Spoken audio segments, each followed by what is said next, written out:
Pemirsa, kabar kurang menyenangkan datang dari putra Ruben Onsu dan Sarwenda Tan. Pasalnya, putra sulungnya Betran Peto Putra Onsu kini tengah dirawat di rumah sakit. Lewat unggahannya di Instagram miliknya, Ruben mengabarkan kalau anak sulungnya itu tengah dirawat di sebuah rumah sakit. Ruben mengunggah foto kondisi Betran dengan menampilkan kondisi tangan terpasang alat infus yang menempel di tangan Betran. Sementara tangan Ruben tampak memegang tangan anak laki-lakinya itu. Kemudian di foto keduanya itu memperlihatkan Betran tengah terbaring di atas ranjang rumah sakit. Oke, lagi nemenin anak-anak kan, Onyo lagi sakit, Talia lagi sakit. Sakit apa kok? Ke rumah sakit, Onyo ke rumah sakit. Iya kan? Sakit Iya kan? Apa kalau Onyo DBD udah dirawat dari kemarin? Dia udah meninggal. Udah meninggal, udah meninggal. Kalau Talia baru masuk hari ini, jadi masuknya 2 dia langsung tuh.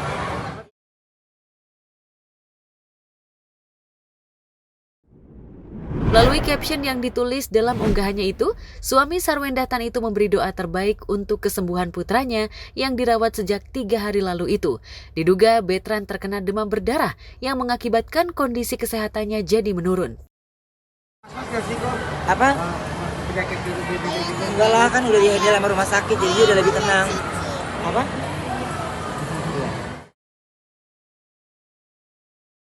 Sementara itu, lewat video di kanal YouTube-nya terlihat Ruben, Sarwenda, dan Tania tengah menunggui dan menyuapi Betran. Tampak dengan telaten Sarwenda membangunkan dan menyuapi Betran. Anya belum makan Nyo. Belum makan? Belum makan siang. Ini tuh makan. Bro, makan bro. Bro, tidur mulu kagak sehat. Ayo makan dulu. Belum makan siang emang? Kenapa belum makan siang? Cici aja udah makan, ya udah kalau yang mau makan ya makan aja lah. Cici mau apa? Cici mau ini pasti. Tada, roti sama butter mau. Ya kan, langsung mau. Ya kan? Pokoknya ini roti nggak ada rasa. Kita yang makan aja, Cici. Roti coklat. Kenapa bawa roti coklat?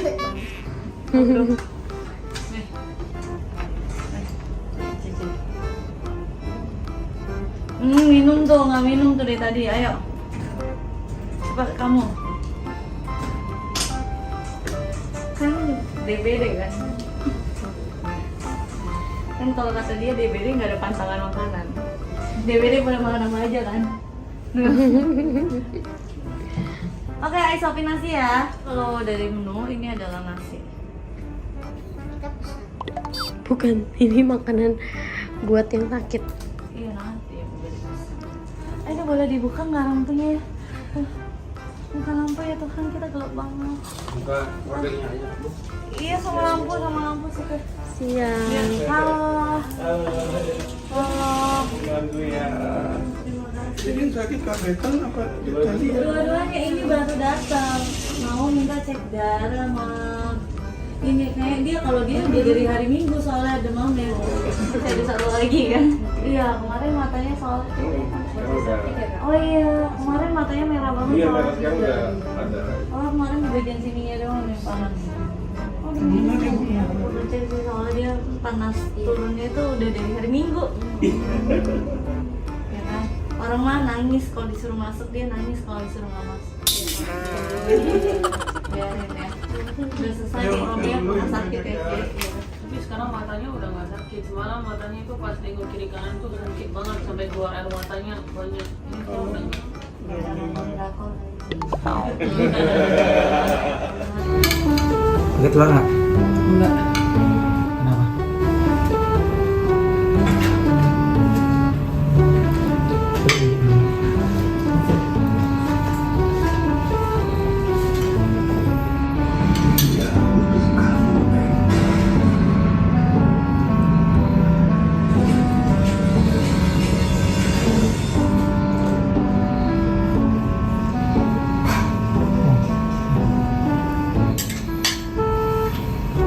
Tahu nggak?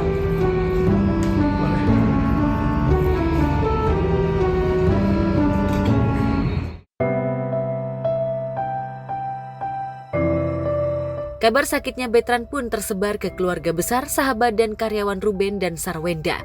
Kabar tersebut membuat mereka berdatangan menjenguk Betran di rumah sakit. Kepada sahabat yang menjenguk, Betran mengungkap kondisi sebelum ia dibawa ke rumah sakit yang sempat mengalami pingsan di kamar mandi. Beruntung Ruben dan Sarwenda sigap membawa Betran ke rumah sakit. Cuma kaget aja kan bareng-bareng semuanya kan. Masih ada semuanya, kabetan juga. Terima kasih ya. Sama-sama. Dia tuh nggak suruh bang siapa ituin ayam lagi.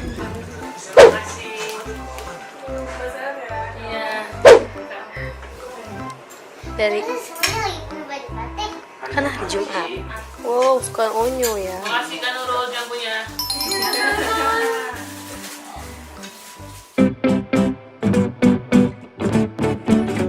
Susu ya Cici. Oke, si Talia ada batuk nggak? Ada dikit-dikit. Dikit, oke. Kepalanya sakit nggak? Suka sakit itu? Nggak, oke. Badannya suka pegel-pegel nggak? Iya, oke. Bener. Onyo jatuh di toilet. Pas dia lagi limpetin baju lagi. Kenapa dong? Tanya itu orang lagi pusing. Ini jalannya mau buka pintu.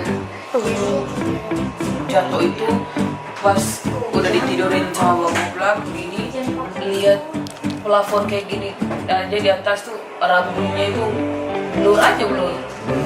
Akhirnya tiba-tiba gini, iya lah ini paling parah.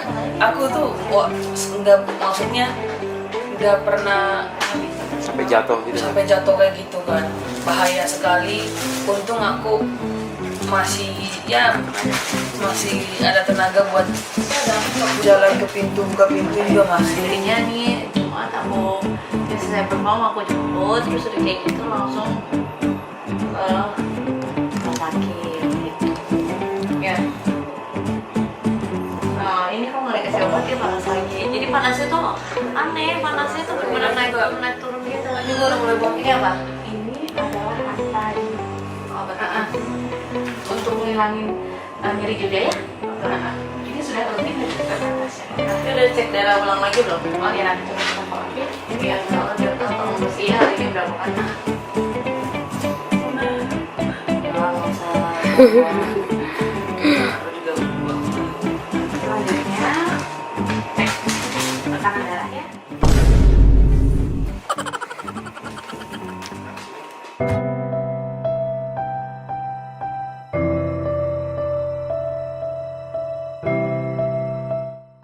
Sementara dalam unggahan di kanal YouTube-nya, selain Betran juga tampak Talia berada dalam satu ruangan kamar yang sama di rumah sakit yang sama.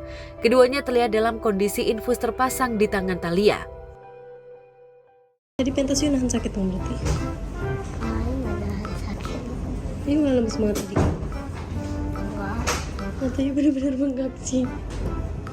Oh iya, dia tadi tidur belum makan siang nih. Asam. Onyo. Ini dari sini kan. Ini ya udah suruh siap-siap. Udah gitu rapi. Wih. Mana? Ulang tahun Amina. Ella juga ikut. Hai Bunda. Cek darah. Kalau mau ikut yuk, kalau ikut yuk. Yuk, mau nggak? Ya. Oke nih Cici. Ada something ya, bro, buat dikirimkan. Ya. Ayam bisa di sini, ayam ke sini ya. Oke. Sama. Amina ulang tahun. Si sakit nanti jadi diwakilin sama kalian kan.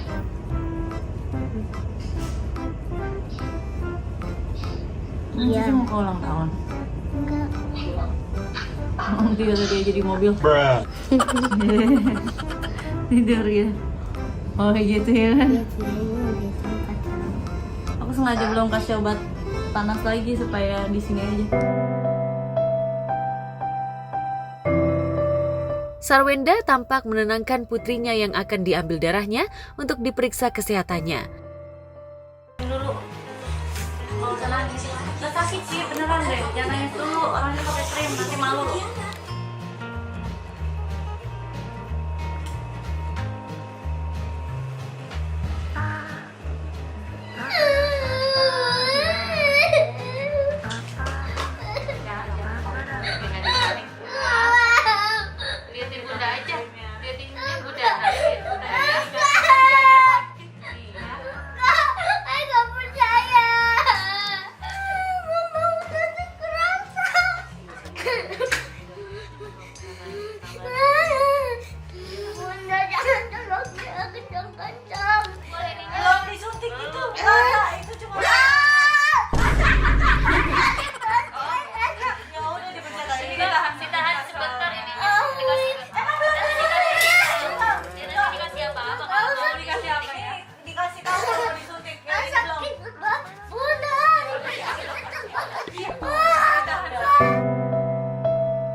Usai pulang kerja, Ruben menyempatkan mengunjungi kedua anaknya itu di rumah sakit.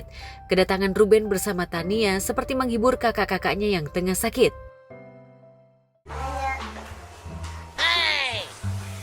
Warna hijau. Ini nggak nangis kan tadi pas sedih? Jadi lihat matanya. Pasti nangis. Masa lihat gede yuk. Berarti waktu yuk khawatir bener ya mam? Pasti Cici nangis ya kan? Pas SMP kan nggak nangis. Iya kan? Ini beda nih sakit kalau Yuk waktu kayak air senang ngisi. ada hadiah buat Wow. Dia buat kamu. Reina mana keluarin pansolnya sama itu. Positif DBD. Ada hadiah tapi nggak mau kasih tahu. Ya ini buatnya. Tahu.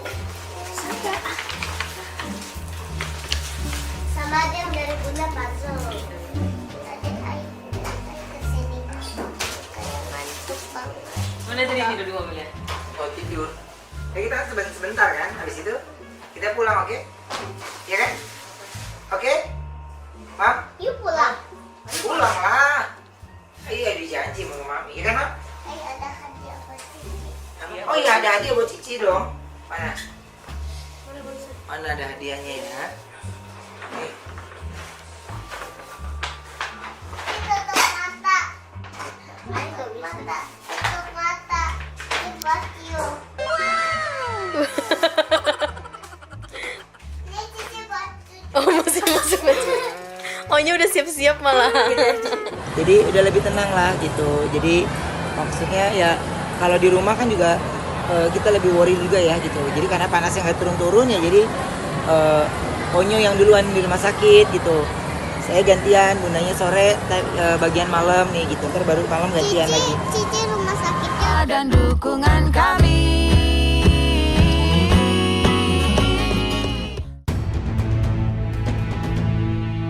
Konten masak-memasak konten kreator fenomenal Siska Kol membuat juru masak sekaligus presenter acara kuliner Siska Suitomo geram.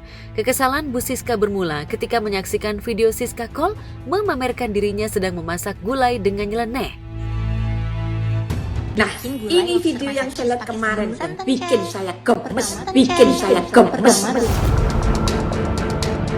Judulnya masak gulai namun yang dimasukkan bukan daging melainkan lobster. Selain itu, istri Jess No Limit itu juga memasukkan banyak santan tanpa campuran air, ditambah matcha hingga keju dalam satu panci masaknya. Waduh, santannya banyak banget. Pakai santan nggak usah banyak-banyak. Apa ini? Kok masuk gulai pakai lobster? Waduh, santannya banyak banget. Wih. Jangan lupa keju. Dikasih apa lagi tuh hijau-hijau? Ah, gak usah lah pakai keju segala. Mana enak. Sepertinya sudah mematang. Gulai kok warnanya hijau. Emang enak apa?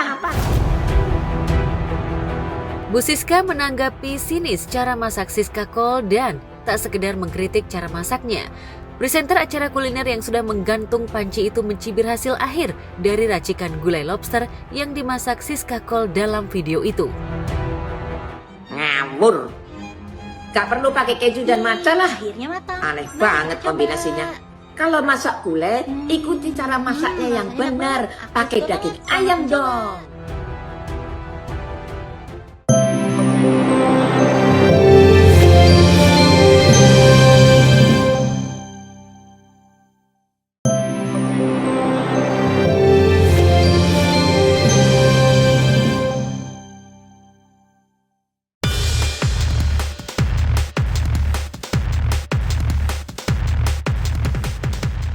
Pemirsa, viral di media sosial keributan antara petugas keamanan LRT Jabodetabek dengan sejumlah pengemudi ojek online atau ojol di kawasan Kuningan, Jakarta Selatan Jumat lalu.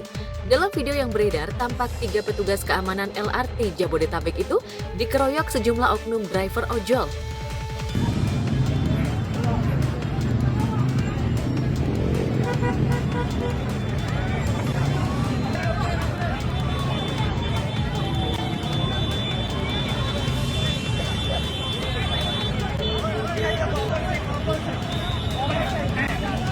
bang, kurit ini.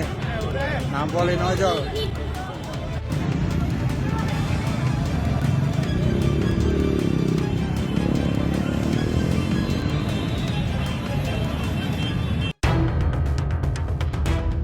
Tampak dua petugas keamanan LRT Jabodetabek itu terjatuh dari sepeda motor hingga salah satu kepala keamanan oknum driver ojol.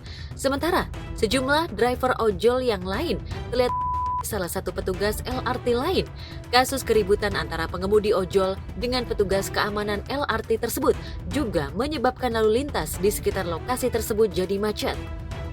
Menurut aku wajar sih untuk satpamnya itu untuk menyuruh ojolnya itu pergi dari tempat kawasan itu. Soalnya seharusnya untuk ojolnya sendiri tuh ada tempat sendiri untuk misalkan kayak nge-pick up pelanggannya dan lain-lain. Jadi menurut aku ya harus mengikuti aturan yang udah ada.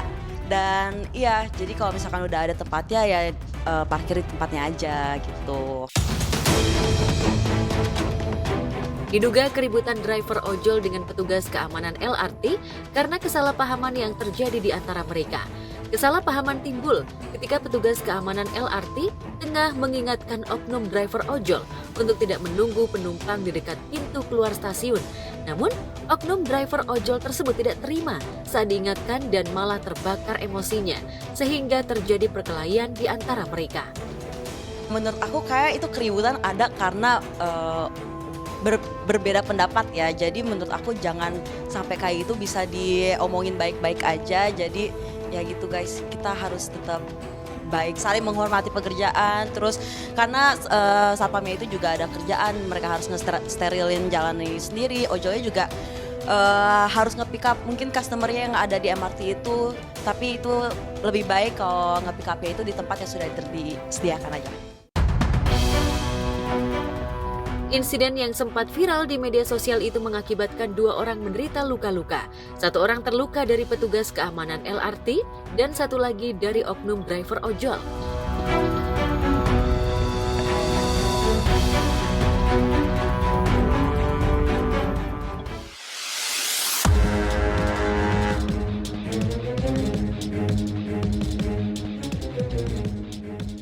Sementara itu, kejadian viral lainnya terjadi di sebuah bengkel di kawasan Depok. Seorang pria ngamuk ke pemilik bengkel lantaran tak mau membayar tambal ban.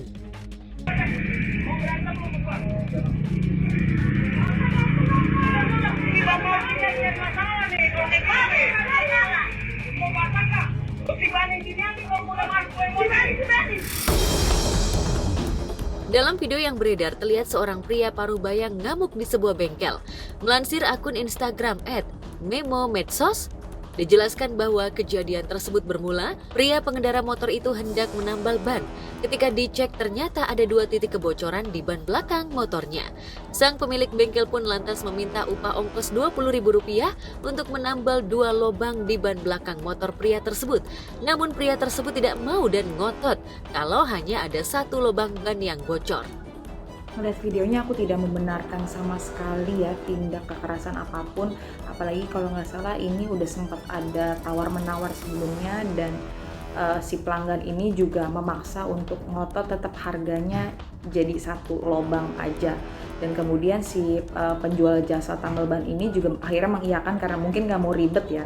Tapi ternyata nggak cukup sampai situ aja, ternyata ada lagi mungkin kesalahpahaman ya bisa dibilang. Agak ini ya kayak riskan apa-apa sekarang kayaknya orang emosi banget gitu.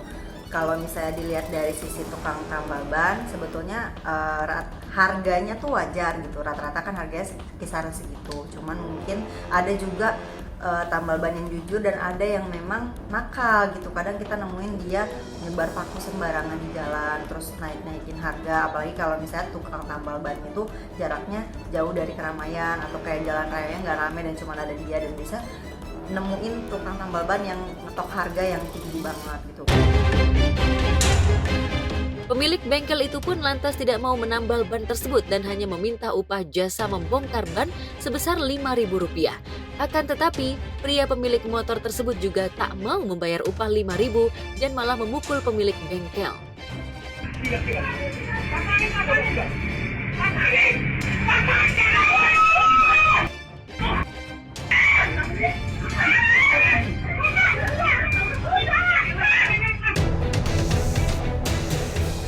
Dinarasikan tak hanya tidak mau membayar upah bongkar ban, pria itu bahkan sempat mengancam istri dan anak pemilik bengkel tersebut. Sang pemilik bengkel emosi dan nyaris membalas pukulan pria tersebut. Peristiwa yang terjadi di daerah Meruyung, Depok itu pun viral dan banyak diunggah ulang di media sosial. Netizen yang melihat video tersebut ramai ikut berkomentar. Nah kalau misalnya dari segi customer-nya gitu yang punya motor, mungkin dia punya trauma kali ya, pernah ditipu sama tukang tambal ban, akhirnya jadi kayak emosi gitu. Cuman salahnya emosinya pakai kekerasan gitu, harusnya kalau emang nggak mau bayar dan nggak sanggup bayar ya udah nggak usah emosi gitu ya, pasang lagi aja dan dari situ cari tambal ban yang lain. Buat aku sebenarnya harusnya ini bisa diomongin secara baik-baik ya, jangan sampai ada kekerasan kayak gini lagi.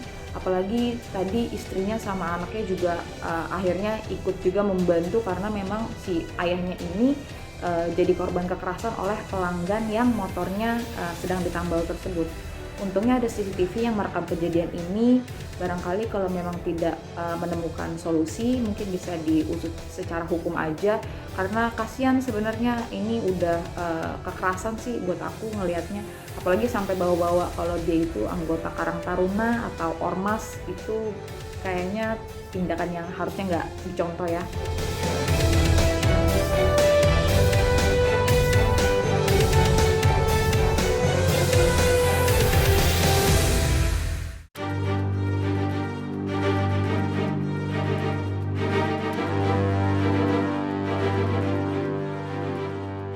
Sementara itu di lain peristiwa, artis Kartika Putri baru-baru ini mengunggah kabar kurang mengenakan terkait kondisi kesehatan dirinya.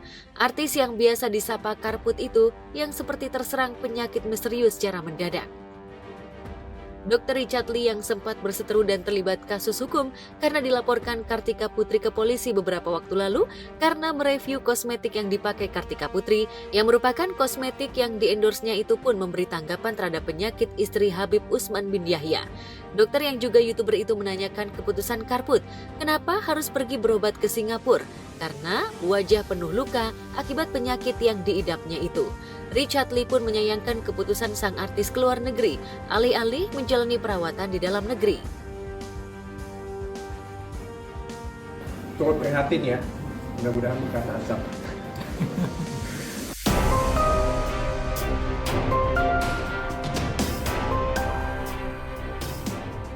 Sambil tertawa seolah menyindir seterunya itu, Richard Lee menyebut kalau dokter di Indonesia juga tidak kalah dalam pengobatan, tapi juga pintar mengaji.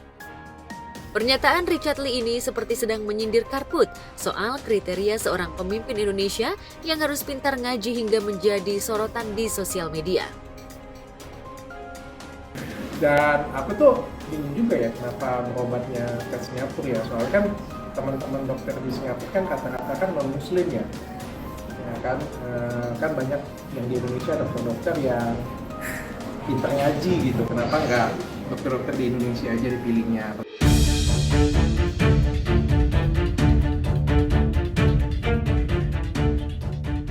Dokter yang juga pakar kecantikan itu bingung dengan keputusan Karput karena di Indonesia sendiri banyak dokter yang bisa mengaji. Namun dia justru memilih ditangani oleh dokter di luar negeri yang tidak pintar mengaji. Tak hanya sampai di situ, Richard Lee kembali menyindir Karput, di mana menurutnya Karput lebih baik berobat di Indonesia ketimbang di Singapura. Kemarin kan beliau kan juga ngomongnya pilih pemimpin yang pintar ngaji kan. Kenapa harus nggak dokter juga cari yang pintar ngaji gitu kan? Pintar ngaji kan banyak di Indonesia. Kalau di Singapura kan dokter-dokter kata-kata non-muslim.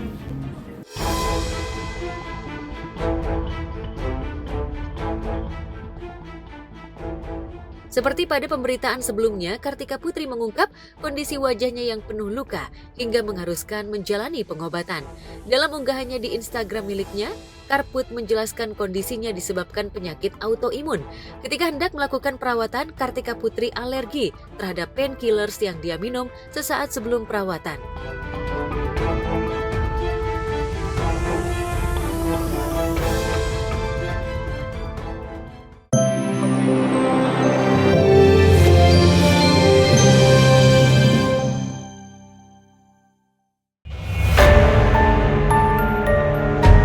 Pemirsa, baru-baru ini beredar video di media sosial merekam kejadian para karyawati pabrik boneka di Cianjur, Jawa Barat histeris massal lantaran diduga mengalami kesurupan.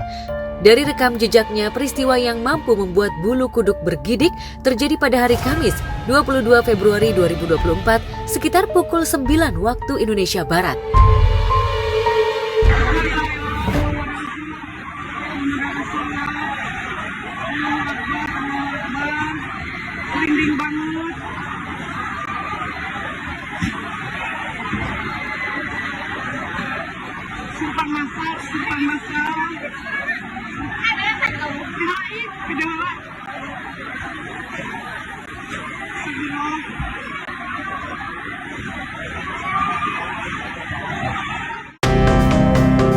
Menurut salah satu karyawati pabrik, kejadian bermula dari gedung 1.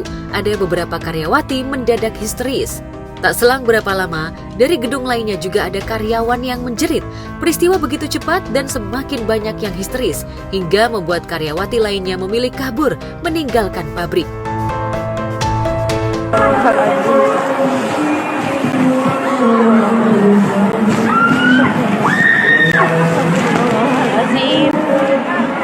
Astagfirullah. Oh, iya nggak kiri.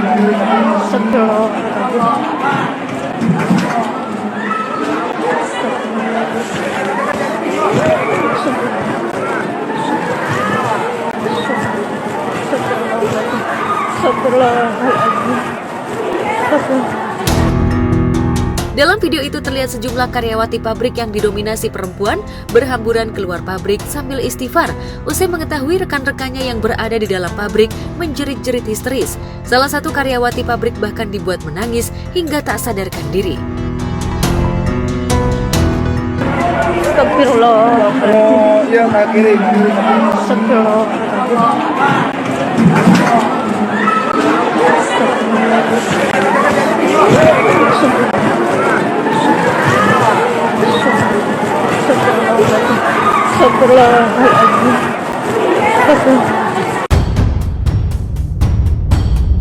Warga Brebes, Jawa Tengah geger ketika mengetahui 2 anak lelaki dikabarkan hilang tenggelam di Sungai Jatibarang. Mulai kedua orang tua, warga, tim SAR dan polisi terlibat dalam pencarian hingga 3 jam, namun tak ditemukan. Hingga banyak yang menduga jika 2 bocah itu raib secara misterius.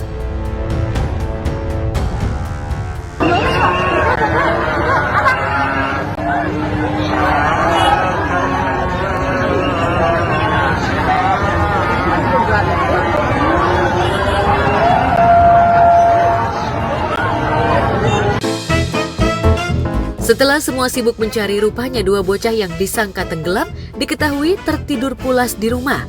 Setelah bangun, keduanya terlihat dalam kerumunan warga ikut menonton proses evakuasi.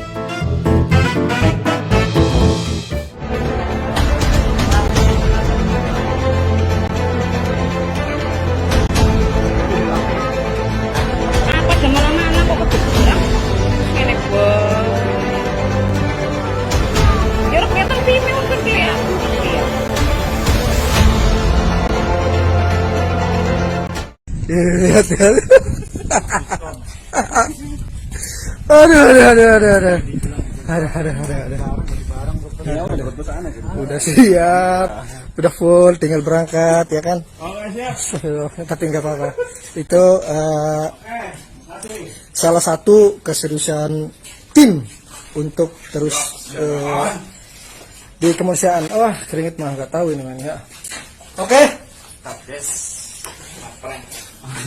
Terus bro, ini mau beliau masih mampu bro. Oke, tahan.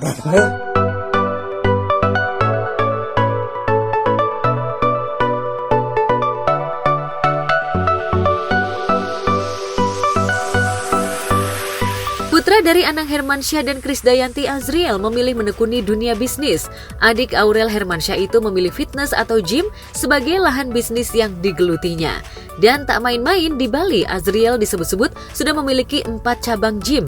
Sementara di Jakarta, ia baru meresmikannya di kawasan Serpong, Tangerang. Awalnya waktu pandemi kita di Bali. Udah bertahun-tahun lalu ya.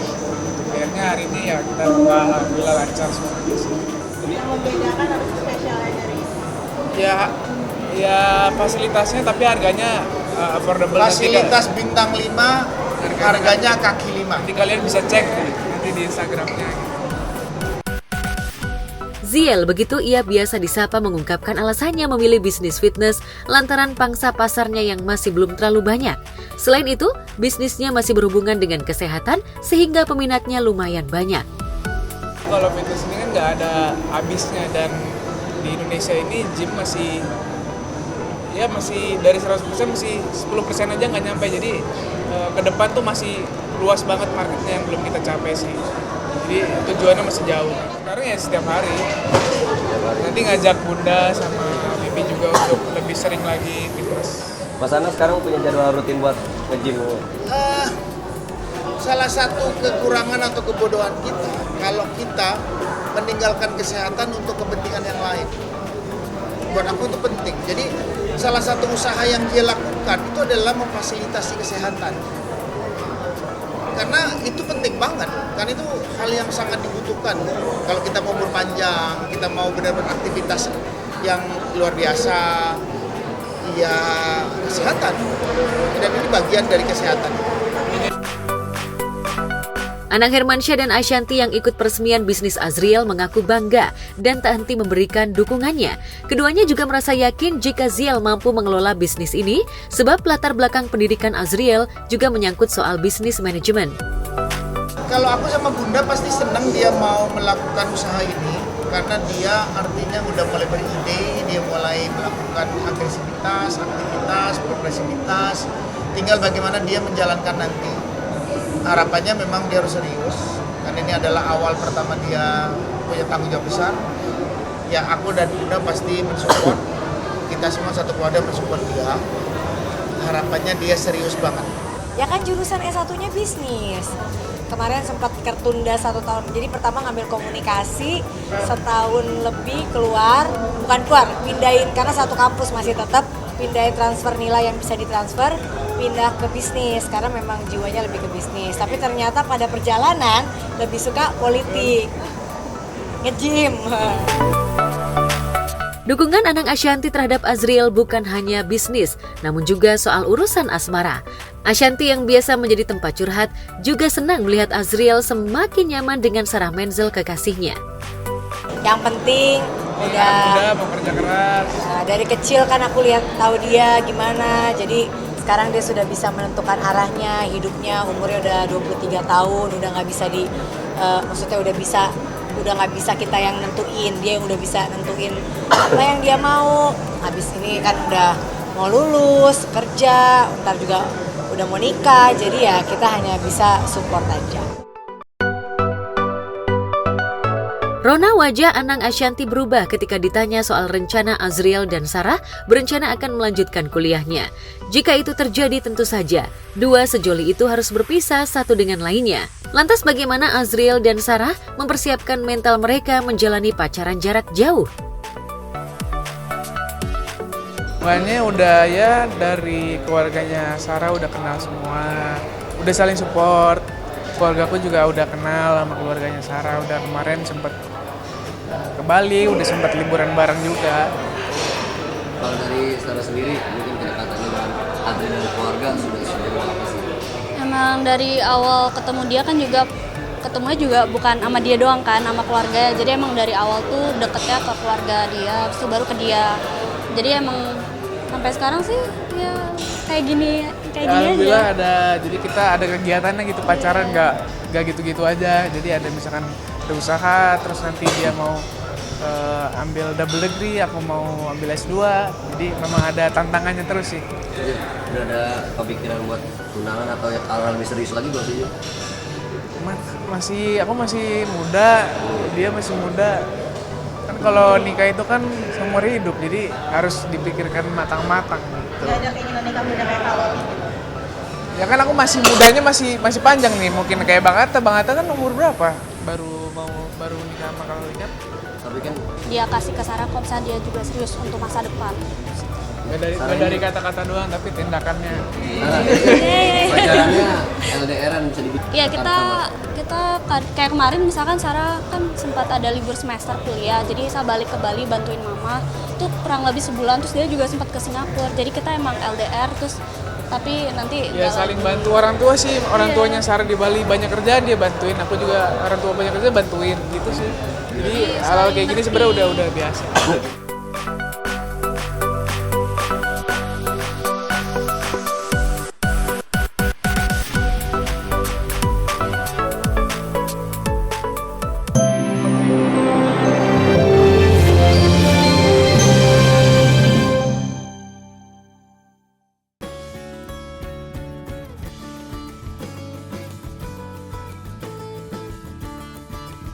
Ada suatu hal yang benar-benar di luar Nurul.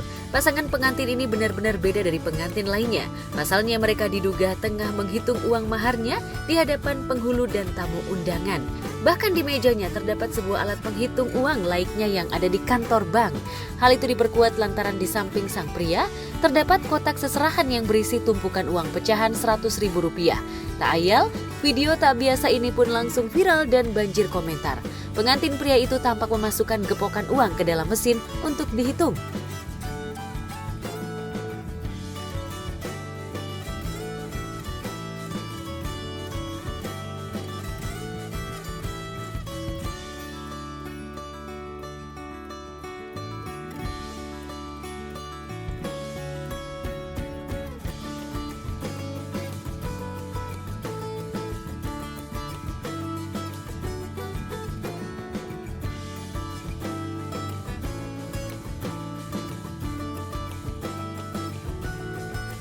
Proses penghitungan itu juga dibantu oleh saksi yang di dekat penghulu. Sementara satu orang lainnya tampak mencatat nominal tiap gepok uang yang sudah dihitung. Unggahan ini pun mendapat banyak komentar dari para netizen. Kalau menurut saya itu kan unik ya, karena kan mungkin baru pertama kali ya, saya nggak tahu, lihat videonya kan baru sekarang dan mungkin baru pertama kali itu unik ya.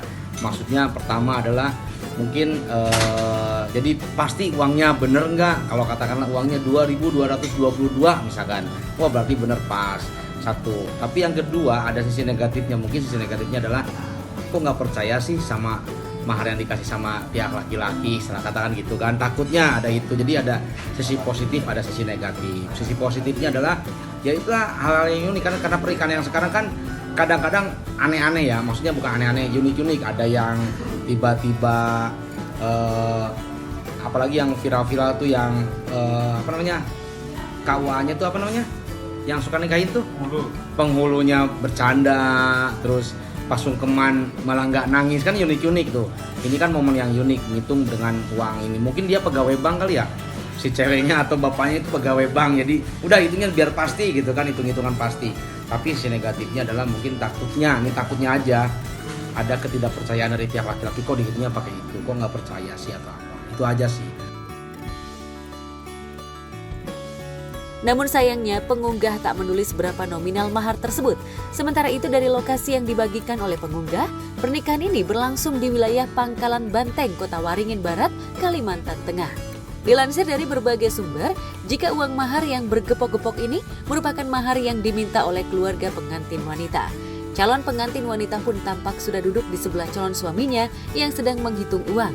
Tapi yang jadi perhatian adalah wajah mempelai wanita itu tak sedikit pun memperlihatkan kegembiraan, pun dengan mempelai pria yang begitu tegang ketika menghitung uang.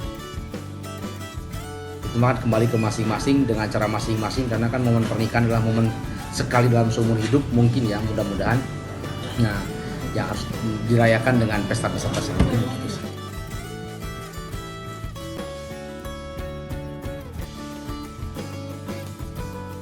Masih dalam acara pernikahan, di media sosial sebuah pernikahan mewah di Sukabumi, Jawa Barat menjadi perbincangan publik lantaran memberikan mahar yang fantastis untuk mempelai wanitanya.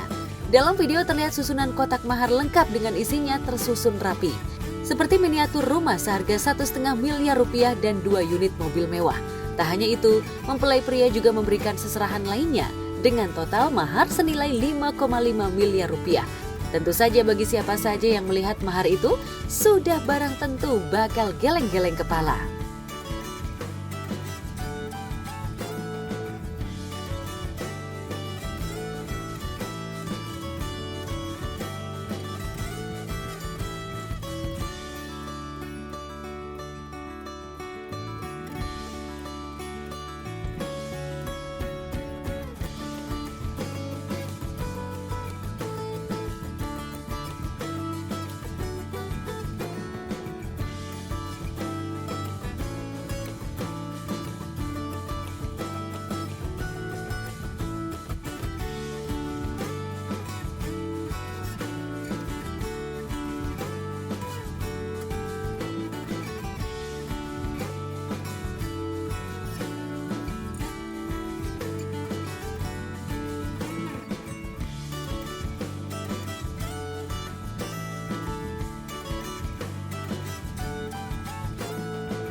di lab masih di ini ya. Ada kreseknya ini. Enggak apa-apa. Terus ada. Totalnya ya? Gimana?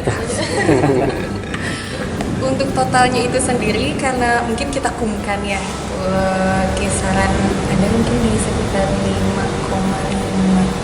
5,5 M. Diketahui mempelai pria merupakan seorang pengusaha dan putra pertama dari staf khusus Sekretariat Wakil Presiden Republik Indonesia Ma'ruf Amin. Sehingga tak heran pernikahan digelar secara mewah. Sementara itu, sang mempelai wanita merupakan mantan Mojang Jawa Barat dan pramugari salah satu maskapai penerbangan di tanah air.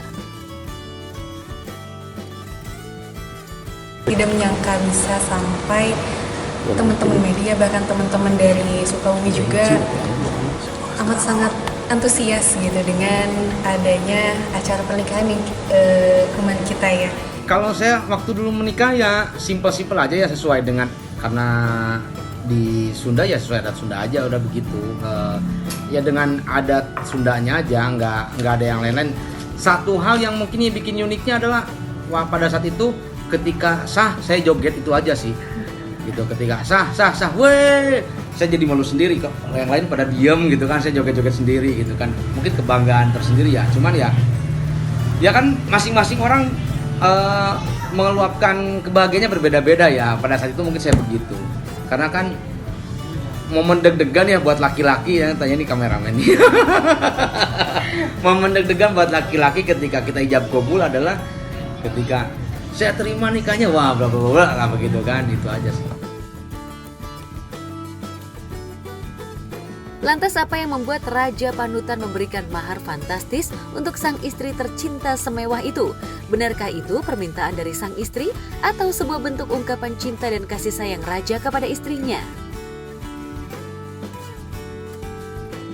Kami juga tidak menyangka dan juga sangat terkejut lah dengan respon-responnya, bahkan ada yang sampai dari luar Sukabumi juga mengetahui itu gitu. Jadi malah kita juga jadi makin banyak keluarga ya, jadi tempat silaturahmi juga makin luas.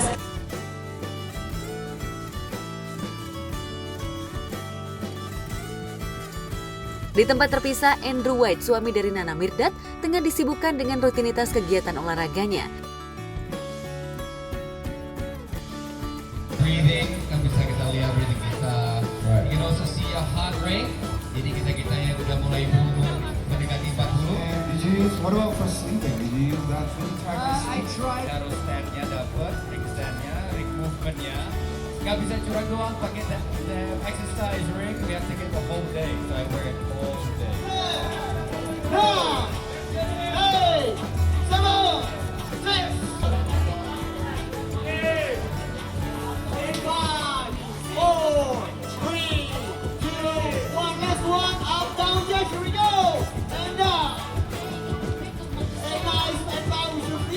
Hari ini ada kegiatan yang olahraga bareng Digimap sama Empire Fit Club. Jadi kita bagaimana cara kita motivasiin masyarakat untuk lebih aktif, untuk hidup lebih sehat, tapi dengan have fun juga.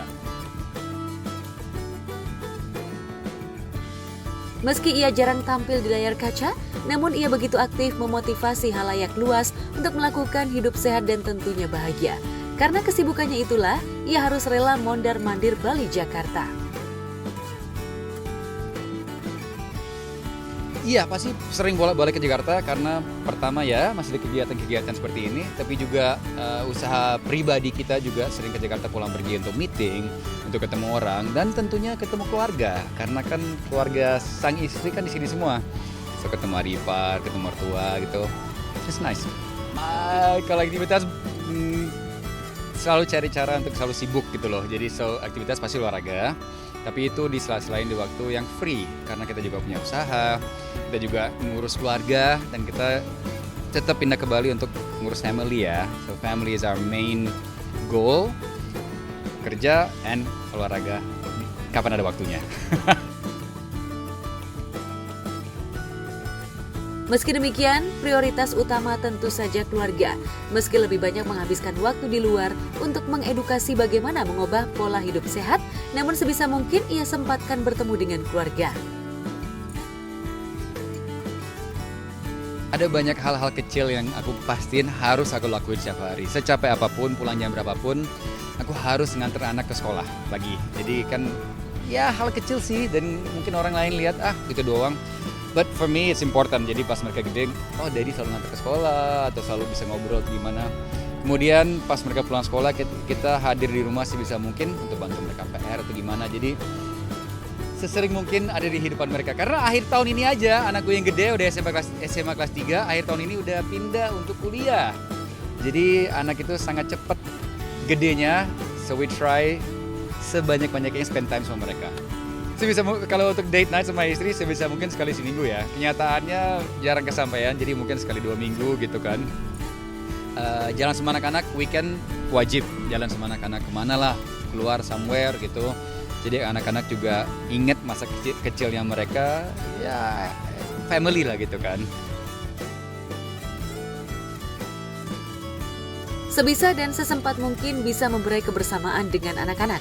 Bahkan yang kini menjadi iri warganet adalah keharmonisan keluarga Andrew dengan Nana yang jauh dari gosip miring. Bahkan mereka tampak harmonis dan menjadi role model pasangan saat ini.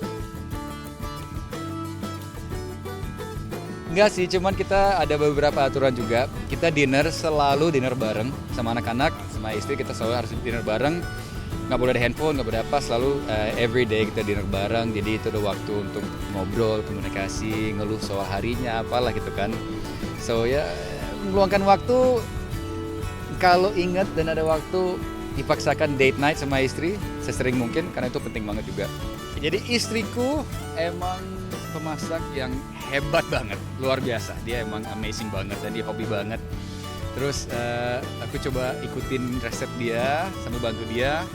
Ternyata malah dimarahin terus karena dapur makin berantakan dan ya gitu deh. Aku kayaknya ngerecokin aja. But enak kok rasanya, and she liked it. Jadi yang penting kan happy wife, so happy wife, happy life. Tahun ini, ini bulan apa nih? Ya baru Maret lah. Lagi 2 bulan kita udah nikah 18 tahun loh. So happy wife is important. Jadi istriku, everything. Sayang, if you're watching, I love all the food. Dia emang masakannya luar biasa. Yang di Indonesia, yang western, yang sehat, yang nggak sehat. Makanan dia emang the best.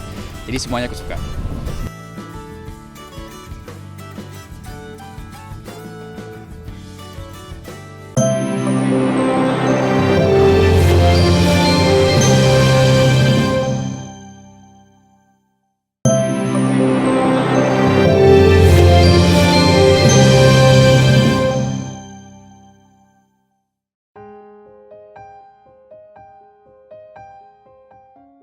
Jika sebagian besar anak selalu gembira saat diberi uang, namun tidak bagi bocah berkaos merah hitam ini.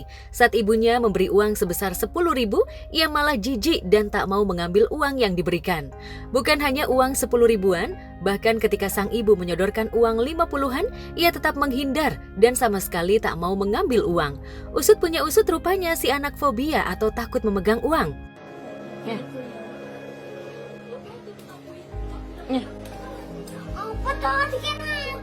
Gak apa-apanya dikasih bunda. Iki lo nak. Iki lo kak iso lo dikasih uang lo kak iso main lo. Lo. Iki lo uang. Nya kak iso. Ini lo. Lo kak iso. Ini harusnya istri gua nih kayak gini nih. Ya. Tapi yang pasti gini ya. Ini kan anak-anak. Mungkin awalnya mungkin dari kecil diajarin sama ibunya, anak kecil jangan megang duit. Tapi bagus sih sebenarnya kan memang anak kecil itu belum boleh terlalu mengenal tentang uang gitu ya. Jadi tapi saya juga nggak tahu ini penyebabnya apa sampai dia dikasih uang sampai takut banget ya. Iya, kayak kesannya uangnya mau gigit gitu ya. Tapi sih yang pasti ya ini kan masih anak-anak gitu ya. Ya memang mungkin seharusnya anak kecil itu memang belum diberitahu tentang uang lebih jauh memang gitu. Jadi ya unik juga sih, ini unik banget sih. Kasus fobia uang memang unik dan baru saja terjadi. Pasalnya, nyaris setiap orang bahkan bocah kecil sekalipun tetap hijau matanya jika melihat uang. Tapi justru bocah ini terbalik. Bisa dibayangkan bagaimana cara bocah ini jajan di warung. Namanya juga masih anak-anak ya. Dia mungkin memang kayak contoh nih anak yang paling kecil. Dia maunya makan nasi doang malah. Lauknya malah nggak mau. Tapi kan tetap kita sebagai orang tua diajarin, dikasih pengertian. Jadi ya namanya juga anak-anak ya bro ya, masih pemikirannya belum matang banget, jadi tetap harus didampingi orang tua, diberi pengertian. Ya ada juga bahkan ada anak yang susah makan juga ada, tapi ya kita sebagai orang tua, kita juga pernah kecil kan, ada aja tuh yang namanya sifat unik anak-anak tuh ada aja gitu.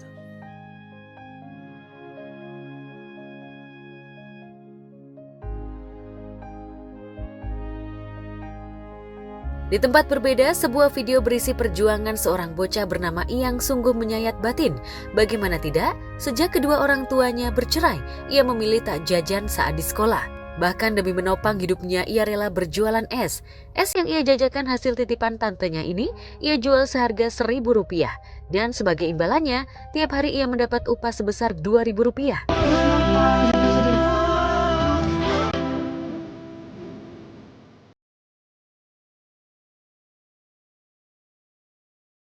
Satunya berapa dijual? 1.000. Terus yang kalau jualan baru dapat upah ya dari tante ya? Iya. Berapa upahnya? 2.000. 2.000 buat jajan per hari? Tidak, ditabung. Oh ditabung. Yang jajan nggak kalau ke sekolah?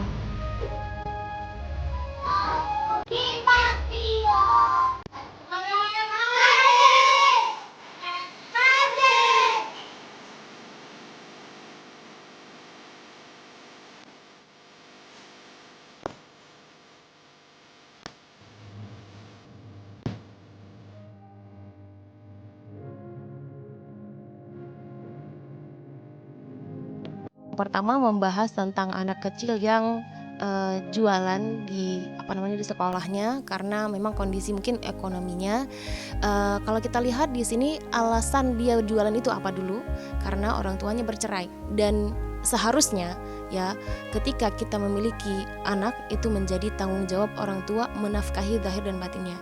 Maksudnya zahirnya misalnya perlengkapan sekolahnya, biaya sekolahnya, batinnya, jiwanya kita harus diisi dengan rohaniyah, kedekatan dia dengan Al-Qur'an, kedekatan dia dengan Allah Subhanahu wa taala, keharmonisan antara anggota keluarga itu harus diisi.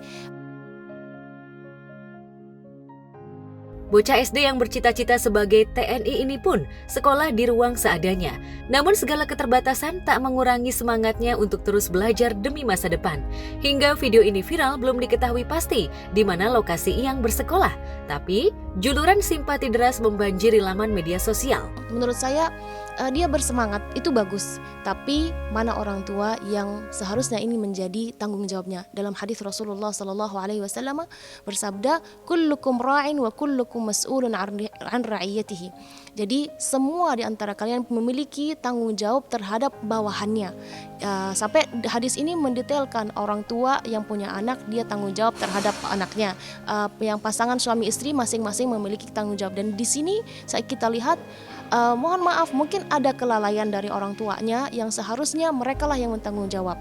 Ya setidaknya dia jual es 1.000 buat apa? Dia pengen buat jajan gitu kan. Nah kalau misalnya memang orang tuanya tidak mampu kan bisa didiskusikan, tapi saya nggak tahu juga lebih detail ceritanya. Tapi ini sebenarnya seharusnya menjadi tanggung jawab orang tua buat Ananda Iyang. Buat Ananda Iyang tetap semangat berjuang menuntut ilmu. Insya Allah saya yakin Anda menjadi anak yang hebat dan sukses.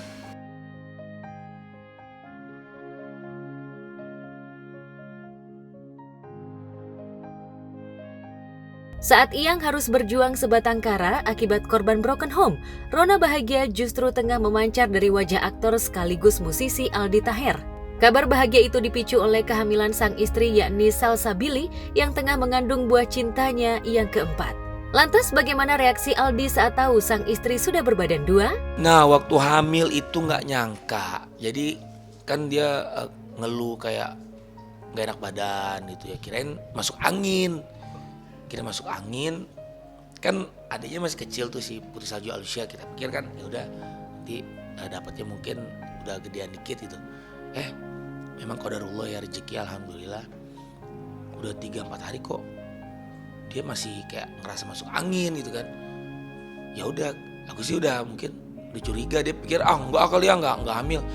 Aku beli alat tes kehamilan waktu itu garis 2. Pas dicek udah hampir 4 minggu apa 6 minggu. Udah lumayan kan, sebulan lebih kan. Akhirnya udah ada detak jantungnya tuh yang aku posting di IG. Dan ya alhamdulillah nih insya Allah anak keempat. Si Putri Salju Alusia udah mulai, dan kakak Adin sama abang Gerinya udah nyiumin perut bundanya. Kalau ini kan bontot gak jadi ini kan si Alusia, dia mulai agak-agak kayak apa ya, jealous gitu ke bundanya, manja banget. Tapi dia udah tahu di perut ada adek. Terus sekarang nggak boleh panggil adek lagi, dia kan biasanya panggil adek Alusia, sekarang panggil kakak katanya. Jadi ya seru. Di atas kelimpahan rezeki, popularitas yang makin meroket, Aldi setidaknya tak lagi harus mengemis untuk sekedar beli susu seperti saat masih sulit mencari nafkah. Kini, Aldi tinggal menjaga keharmonisan keluarga, termasuk memberi perhatian lebih pada sang istri yang kabarnya mulai ngidam. Lantas, permintaan tersulit apa yang dirasakan Aldi ketika harus meladeni istri tercinta di masa mengidam?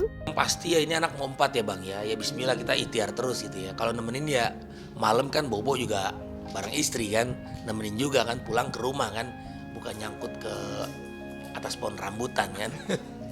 Billy tuh gak ada ngidam, dari hamil yang anak pertama juga gak ada ngidam, malah ngidam bapaknya. Aku ngidam buah menteng kemarin tuh, kemana-mana harus bawa buah menteng, dikenyot-kenyot, dinyot-nyot gitu ya. Padahal buah menteng kan asem, tapi begitu aku coba tuh kayak manis banget gitu. Ya karena lagi ngidam seminggu sih, habis ini sekarang udah enggak. Tapi sekarang Billy tuh lagi kondisinya, istri tuh mual terus agak pusing. Tapi emang aku tanya dokter, emang bawaan hamil muda. Minta doa pemirsa ya. Ya, anak adalah anugerah. Selain membawa keceriaan dan rezeki, bagi Aldi, anugerah hidup yang berlimpah rezeki dan anak ini seolah menjadi capaian paling berharga. Lantas dengan cara apa saja Aldi terus menjaga kebahagiaan dan keharmonisan sebagai satu keutuhan keluarga bersama Salsabili?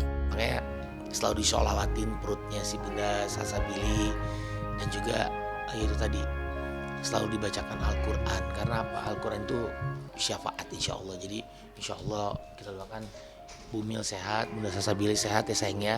Terus juga adik bayi di perut sehat. Minta doanya pemirsa ya.